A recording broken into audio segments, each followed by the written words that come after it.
Pat Himes, Gary Smith, The 80/20 Movie Show. Available on your preferred podcasting platform and now on Indie Rage Radio. Join them Sunday nights at 7 p.m. 6 Central at Indie Rage Radio. Exclusively at IndieRage.com. All right, Pat, let's talk about this next thing. And you'll see why I wanted to talk about this. Courtesy of IO9, your favorite website. So I only want to talk about 8, 6, 4, 2, and 1, which is actually kind of a descending order. I'm not going to lie to you. A lot of these films I have not seen. No, but we'll start with number 8 on this list. Number 1, this list is the 15 best science fiction and fantasy noir films, which I don't agree with a lot of these. Number 8, we get to, it's his, Angel Heart. That was a crazy movie. Did you see that? Never seen it. You need to watch it. That's with Mickey Rourke and Lisa Bonet, right? Crazy movie. I've seen the sex scene. It'll blow your mind. It's got De Niro, I think, plays Louis Cypher, which is short for Lucifer. Spoiler alert, Michael. Giggity. Yeah.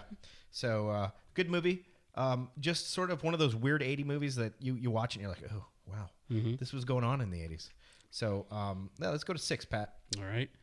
Lost Children, haven't seen. Number 6, Minority Report. I love Tom Underrated Cruise. film. It was okay. It's a canceled TV series now. Yeah.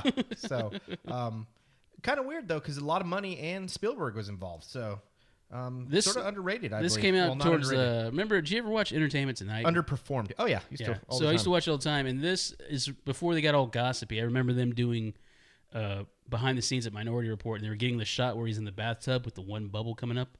Yeah. And it took like a couple of takes. I remember watching that. So DDP as well, Mike Tobin points out. Yeah. As an actor? First daughter? Yeah, you're right, man. The greatest wrestling movie ever, Ready to Rumble. Ready to Rumble, yeah. David Arquette? Yeah. All right, what's the next movie? What did I say? 4, yeah. Gattaca, which you don't like at all.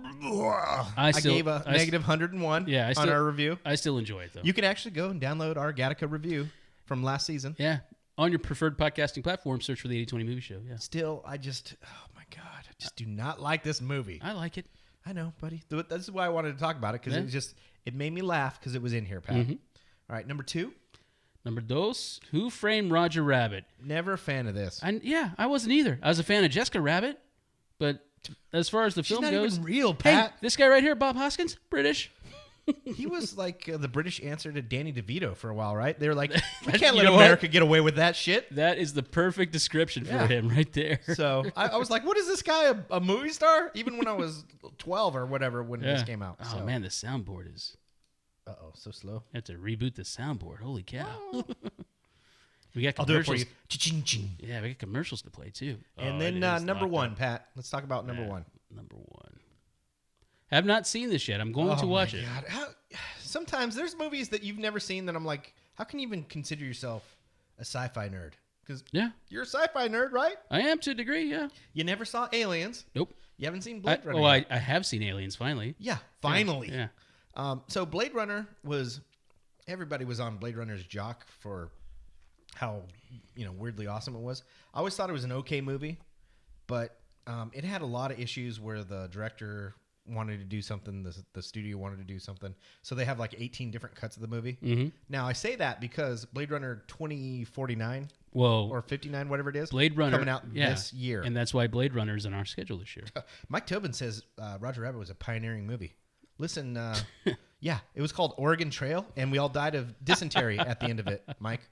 So I brought that up because Gosling, Ford, and Batista are going to be in the new Blade Runner. So that should be interesting. I'll watch it. I don't know if I'll go to the movies to see it, but I'll definitely watch it when it Gary, comes out. I highly recommend, it was last week's Chris Jericho podcast. He puts out 2 a week. He interviewed Batista, and he talked about all these movies he's done. You and I talked about it a little bit in Kickboxer Vengeance. I hope he really talked about Vengeance. Did he? He's like, hey, what's up, buddy? Well, he basically said some of these roles he's taking is because he wants to work with specific actors and specific directors. He's like, look, when Jean-Claude Van Damme comes up to you, you don't say no. Is that what he said? No. He did not say what? He's like, when Gina Carano comes up to you, you don't say no.